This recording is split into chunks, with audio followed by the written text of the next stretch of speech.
morning. Thank you. I haven't said anything yet. Give me a minute. See if you want to still clap. So I'm Rebecca Rathbun. As it was just mentioned, I am the Managing Director of the Americas of MWR Infosecurity.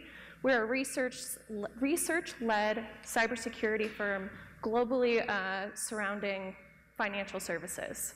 So we've been open since 2003, so the dinosaur ages of cybersecurity, right? So the banking world, the whole ecosystem around the banking world has really changed, which is leading to all of you sitting here now. So where in the past, quite a lot of their services used to be provided for mainly just their premier members, they're now having to push that out in the digital infrastructure out to all of their customers. So this is bringing a whole new level of cybersecurity challenges because they're having a whole new level of offerings that they previously did not offer. Rapid innovation is the transformation of the financial world. Our hope is that this is for the better, right? We're all trusting our banks with our money, but we're also expecting it to keep up with technology and be at the flip of our phone, right? Clients are becoming more digitally driven. They want banking to be as easy as downloading an application on their phone, ordering a song on iTunes. And if banks don't keep up with that, then they're going to lose a huge customer base. So what does that mean to us? Hopefully, in the digitalization of the banking world, it also involves cost reduction. We also hope that it involves more security. We'll talk about if that's working or not. So the automation. You guys are all familiar with the automation, as most of you are actually focusing your businesses around the automation for financial industries. Right? I can't see you, sorry, because of lighting.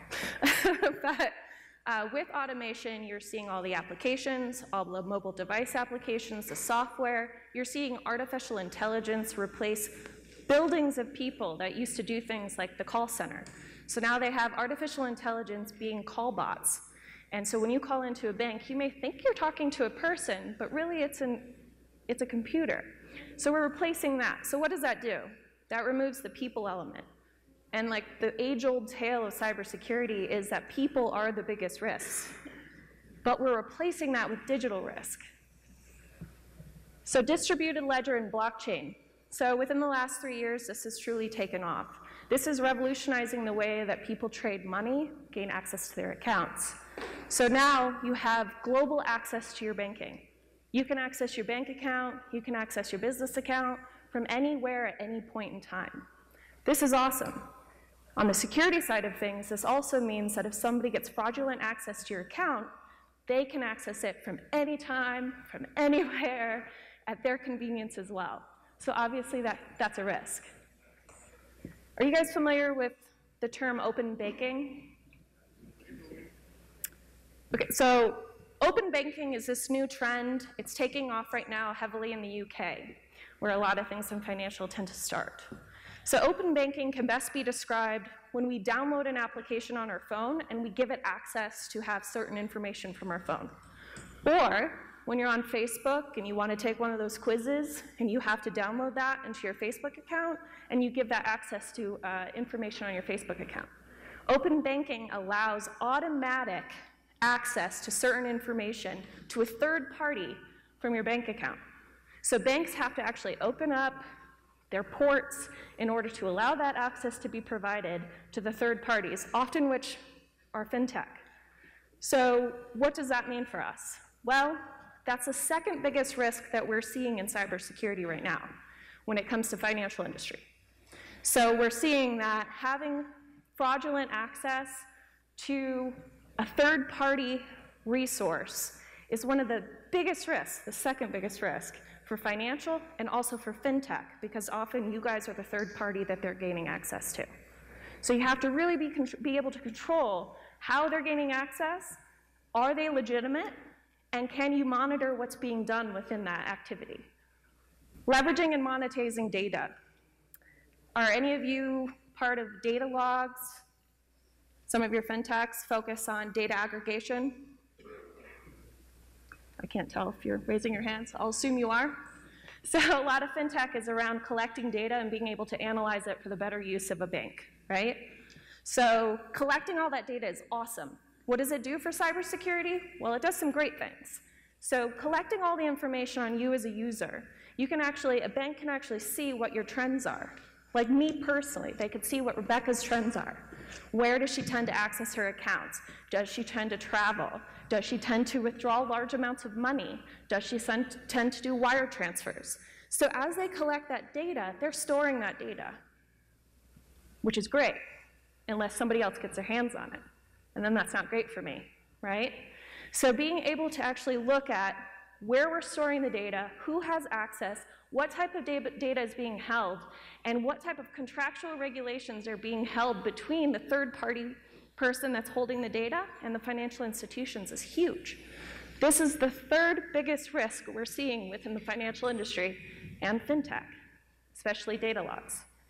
Because data is money on the black market.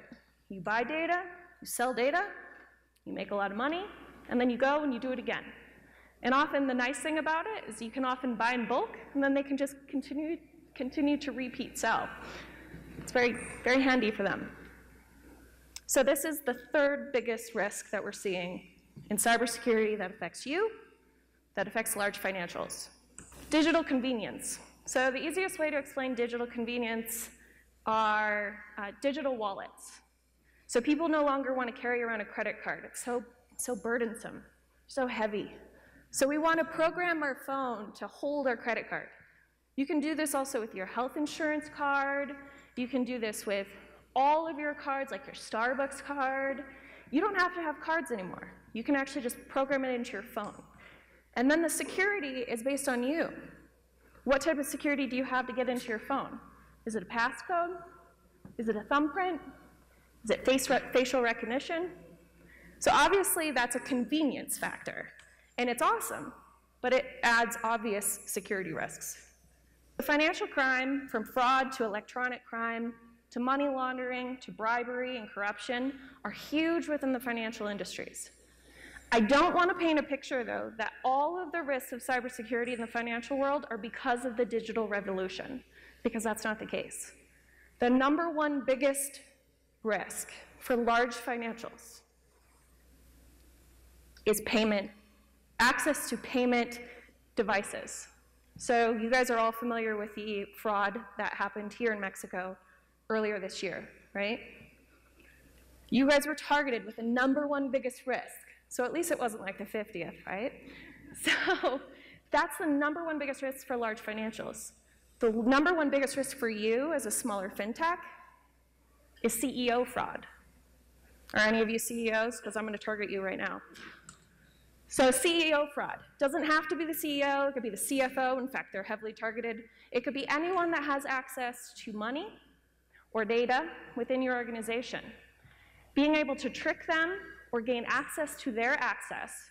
So if I all of a sudden get your credentials and I can log into your systems, I can take the access that you as a CFO or you as a CEO or you as Chief Innovation Officer have access to.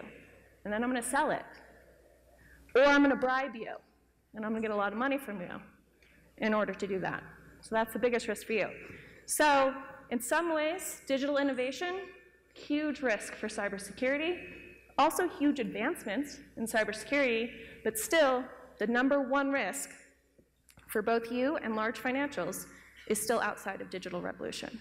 So McKinsey just released a report on a survey that they did around where we are within brick and mortar to digital revolution. So brick and mortar, banks used to build trust with you by bringing you into a building. It's a secure building. You see a safe, it's secure, it has your money in it. They learned your name, they learned about your family, they learned what you want to do with your money. They build your trust based on reputation and also brick and mortar, right? Now here, we're going to the digital revolution of banking on a cell phone or on a tablet or even on your watch.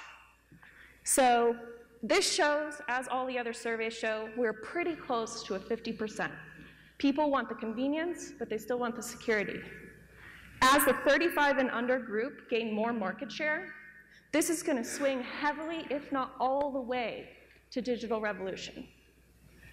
So what does this mean? Well, the security at the bank, the safes, the guy with a gun, all of those things, that's going to go by the wayside.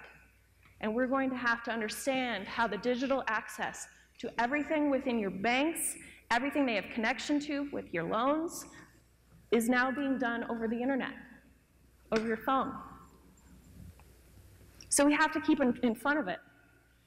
We have to be able to understand what those risks are, what the technology involved to stay in front of it, as well as what type of training and the people that still have to be involved in that, even when you go digital. We can't remove all the people, thank goodness. So the regulators have come a long way with helping us advance where we are in security.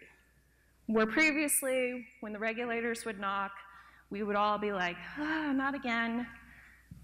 They've come a long way, specifically with CBEST and ICAST for cybersecurity. So they are doing real-world scenario testing. So are you guys familiar with what a pen test is? A penetration test is when you are pretending to be a hacker and you hack into your environment. So you pay a company or you have a team internally to hack you. Is that a term you're familiar with? Okay. So the way they used to do that was very check the box, right? So you would pay somebody to check the box. Can you come in? Can you test us? But you want to test well because the regulators are looking. So they're probably not gonna look at what your threat profile is to understand what your biggest risks are, where your biggest weaknesses are, and then attack you there. They're probably just gonna come in and throw Nessus scanning up, get a bunch of results, you check the box, you file a report. So now they're actually enforcing real-world scenario testing. So that means a much more intensive test. It's testing your people, it's testing your technology, it's testing your reaction time, it's testing if you're capable of actually containing an attack once you find it, which is extremely important. So this is huge, because now we're actually seeing the detection and response teams being tested, where detection and response used to be the later thought in cybersecurity. It would be the next step, where we weren't all investing our money in detection and response. Now we all need to be putting our money with detection and response. Why?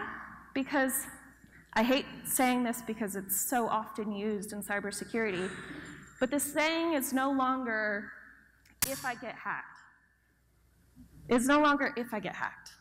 It's when I get hacked, and how long will it take me to know I've been hacked? So that incident with Mexico, beginning of the year, with all the ATMs and all the transfers, that had been going on for a very long time and had not been caught. And this is not unusual. We're seeing the same type of attacks all over the world. We see some in the financial industries that have been in there for 4 years. 4 years, slowly bleeding them dry of data and of money, and it was not spotted. So this real-world testing is testing, can I find it? Can I see the attack? How long did it take me to see the attack? And what do I need to do to improve that for the next time? So now we're going to get to the goods of what I think a lot of you should focus on, which is the application layer. A lot of you are probably building applications, is that correct? You're a very quiet group. Not even after lunch, like you shouldn't be napping yet. I should have brought espresso in for everyone. So a lot of you have businesses that have something to do with building an application or leverage an application. Is that safe to say? Okay, well, there we go. I'm almost done. So the visibility within an application layer is where things need to be improved. Over the last 5 years, EDR, endpoint detection and response, is that a term you guys are familiar with? No, okay. EDR, so endpoint detection and response, there's a plethora of different technologies that help with knowing what type of activity is happening on your network. So being able to spy it, SIMs, things like Splunk, things like Tenable, there's quite a lot. I'm not gonna name them all, I don't even know them all. So that has come a long way, an exponential improvement in the last 5 years. So that's helped us. Also the technology to actually detect and then contain an actual incident has come a long way as well. So now we need to focus on the blind spots. And the blind spots are within the application layer. So what does that mean? What we need to be able to do is we need to be able to see what's happening in an application in real time. Not past tense, because they've already done the damage. So we need to be able to see that somebody is in an application. What are they doing? Does it look fraudulent, which can be done with technology to look at trends, and once they see an anomalous behavior, so something different than the norm, they can focus on it. And then they could stop it at the application layer before something is done. So before they go to transfer money, or before they go to set up a new account. They could stop it there. This needs a lot of investment. It needs a lot of focus. It needs a lot of focus from companies like you that are developing the applications and then selling them, because it has to be done at the application level from the very beginning, or it won't work.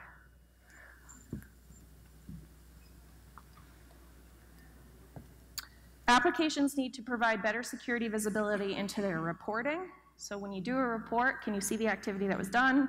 Can you tell if it was anomalous or different? Anomaly triggers. So when it throws up a red flag for you, so you didn't have to sit there and monitor it, so you're actually programming it to show you when there's anomalous triggers. The ability to hunt for indicators in active real time. And an example of this,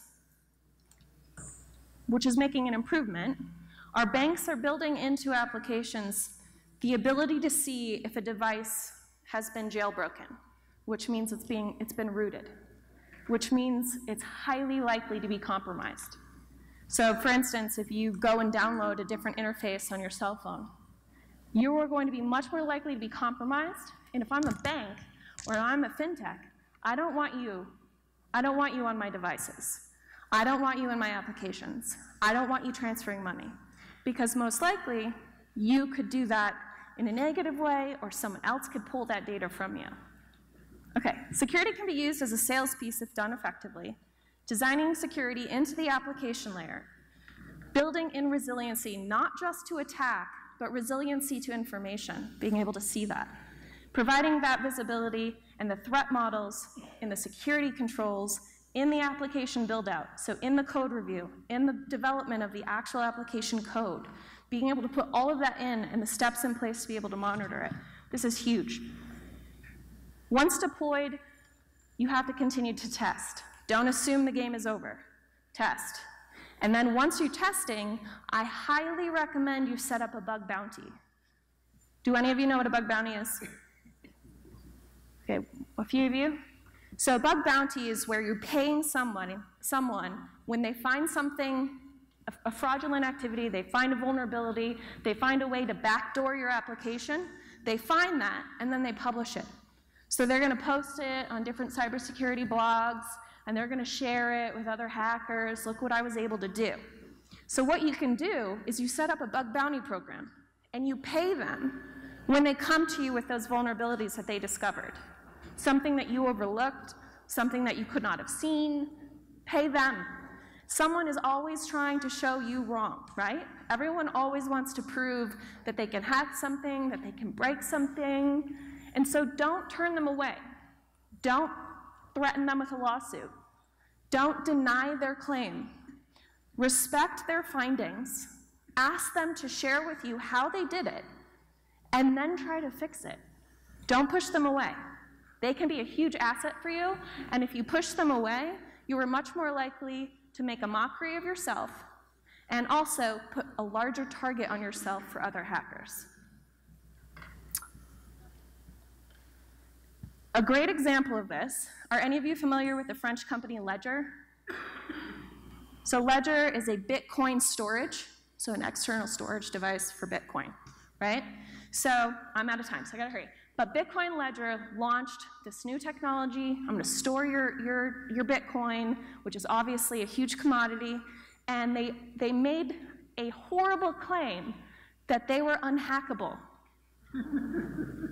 And when you first launch something, the first few months of launching something, your security risk profile is huge. So you need to be very careful for the first 3 months that you don't get hacked. which is very important why you build security in the beginning. Because if an application launches or a software launches and you're hacked in the first 3 months, close shop. Probably not going to recover, probably not worth your investment.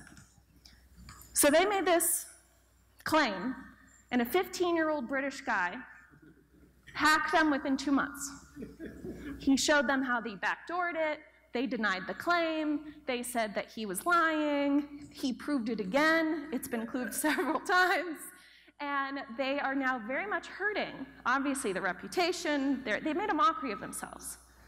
So if I can make 3 requests of you from everything that I said: build security in at the application layer. There are always people that want to prove you wrong. Set up a bug bounty. Embrace those people. Hackers want to help, unless they're malicious, and you'll understand that very quickly. And then never say you're unhackable. Please don't be that guy. I'm out of time. Do we have time for questions or no? No, okay. Thank you very much.